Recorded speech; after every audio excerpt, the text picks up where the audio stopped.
പരിസ്ഥിതി ദിന ക്വിസിലേക്ക് എല്ലാവർക്കും സ്വാഗതം. ചോദ്യം 1. ലോക പരിസ്ഥിതി ദിനം എന്ന്? ഉത്തരം ജൂൺ 5. ചോദ്യം 2. ജൂൺ 5 ഐക്യരാഷ്ട്രസഭ ലോക പരിസ്ഥിതി ദിനമായി പ്രഖ്യാപിച്ച വർഷം ഏത്? ഉത്തരം 1972.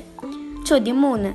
2024 ലോക പരിസ്ഥിതി ദിനത്തിൽ ആതിഥേയത്വം വഹിക്കുന്ന രാജ്യം? ഉത്തരം സൗദി അറേബ്യ. ചോദ്യം 4. 2024 ലോക പരിസ്ഥിതി ദിന പ്രമേയം എന്ത്? ഉത്തരം അവർ ലാൻഡ് അവർ ഫ്യൂച്ചർ. ചോദ്യം 5. ഐക്യരാഷ്ട്രസഭയുടെ കീഴിലുള്ള പരിസ്ഥിതി സംഘടന ഏത്? ഉത്തരം UNEP, United Nations Environment programme.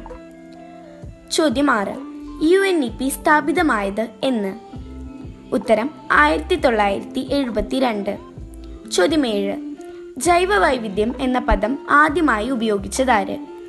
ഉത്തരം വാൾട്ടർ ജി റോസൻ. 1985 ഈ പദം ആദ്യമായി ഉപയോഗിക്കുന്നത്. ചോദ്യം 8. കേരളത്തിലെ ആദ്യ സമ്പൂർണ്ണ ജൈവ ഗ്രാമം ഏത്? ഉത്തരം ഉടുമ്പന്നൂർ. ചോദ്യം 9. കേരളത്തിൽ ആദ്യമായി പരിസ്ഥിതി ക്യാമ്പ് നടന്നതെവിടെ? ഉത്തരം ഏഴിമല, കണ്ണൂരിലാണ് ക്യാമ്പ് നടന്നത് 1977. ചോദ്യം 10. ഐക്യരാഷ്ട്രസഭയുടെ അന്താരാഷ്ട്ര ജൈവ വൈവിധ്യ വർഷം ഏത്? ഉത്തരം 2010. ചോദ്യം 11. ഐക്യരാഷ്ട്രസഭയുടെ അന്താരാഷ്ട്ര വനവർഷം ഏത്? ഉത്തരം 2011. ചോദ്യം 12. ജൈവ വൈവിധ്യ ദിനം എന്ന്? ഉത്തരം മെയ് 22. ചോദ്യം 13. 2024 ജൈവ വൈവിധ്യ ദിന പ്രമേയം എന്ത്? ഉത്തരം B the part of the plan. ചോദ്യം 14. ലോകത്തിലെ ആദ്യ നാഷണൽ പാർക്ക് ഏത്? ഉത്തരം യെല്ലോസ്റ്റോൺ നാഷണൽ പാർക്ക്. 1872 ഇത് സ്ഥാപിതമായത്. ചോദ്യം 15. ഇന്ത്യയിലെ ആദ്യ ഇക്കോ ടൂറിസം പദ്ധതി ഏത്? ഉത്തരം തെന്മല. ചോദ്യം 16. നാഷണൽ എൻവയൺമെന്റ് പ്രൊട്ടക്ഷൻ ആക്ട് പാർലമെന്റിൽ പാസ്സായ വർഷം ഏത്? ഉത്തരം 1986. ചോദ്യം 17. UNEPയുടെ ആസ്ഥാനം എവിടെ? ഉത്തരം കെനിയയിലെ നെയ്റോബി. ചോദ്യം 18. നീലക്കുറിഞ്ഞിയുടെ നാട് എന്നറിയപ്പെടുന്നത്? ഉത്തരം നീലഗിരി, തമിഴ്നാട്ടിലാണ് ഈ സ്ഥലമുള്ളത്. ചോദ്യം 19. കേരളത്തിൽ ഏറ്റവും കുറവ് റിസർവ് വനമുള്ള ജില്ല ഏത്? ഉത്തരം പത്തനംതിട്ട. ചോദ്യം 20. നർമ്മദ ബച്ചാവോ ആന്തോളൻ ആരുമായി ബന്ധപ്പെട്ടിരിക്കുന്നു? ഉത്തരം മേധ പട്കർ. ചോദ്യം 21.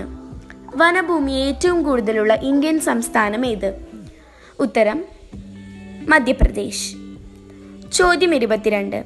വനഭൂമി ഏറ്റവും കുറവുള്ള ഇന്ത്യൻ സംസ്ഥാനം ഏത്? ഉത്തരം ഹരിയാന. ചോദ്യം 23. ഇന്ത്യയിലെ ആദ്യ നാഷണൽ പാർക്ക് ഏത്? ഉത്തരം ജിം കോർബറ്റ് നാഷണൽ പാർക്ക്. ഇത് സ്ഥാപിതമായത് 1936. ചോദ്യം 24. പരിസ്ഥിതി സ്നേഹികളുടെ ബൈബിൾ എന്നറിയപ്പെടുന്ന പുസ്തകം സൈലന്റ് സ്പ്രിംഗ്, നിശബ്ദ വസന്തം. റേച്ചൽ കഴ്സനാണ് പുസ്തകം രചിച്ചത്. 25. ചോദ്യം. നിശബ്ദ വസന്തം എന്ന പുസ്തകം പ്രചരിച്ചതോടെ ചില രാജ്യങ്ങളിൽ നിരോധിച്ച കീടനാശിനി ഏത്? ഉത്തരം DDT. ചോദ്യം 26. എവിടെ വെച്ചാണ് പശ്ചിമഘട്ടവും പൂർവ്വഘട്ടവും യോജിക്കുന്നത്? ഉത്തരം നീലഗിരി. ചോദ്യം 27. 1975 ഏഷ്യൻ സിംഹങ്ങളെ സംരക്ഷിക്കുന്നതിന് വേണ്ടി ഗുജറാത്തിലെ ജുനഗഡിൽ രൂപീകൃതമായ ഉദ്യാനം ഏത്? ഉത്തരം ഗിർ വനം. ചോദ്യം 28. WWFന്റെ ആസ്ഥാനം എവിടെ? ഉത്തരം സ്വിറ്റ്സർലൻഡിലെ ഗ്ലാൻഡ്. ചോദ്യം 29. ആധുനിക പരിസ്ഥിതി പ്രസ്ഥാനത്തിന്റെ മാതാവ് എന്നറിയപ്പെടുന്നത് ആര്? ഉത്തരം റേച്ചൽ കഴ്സൺ. ചോദ്യം 30. ഇന്ത്യൻ പരിസ്ഥിതി പ്രസ്ഥാനത്തിന്റെ മാതാവ് എന്നറിയപ്പെടുന്നത് ആര്? ഉത്തരം മേധ പട്കർ.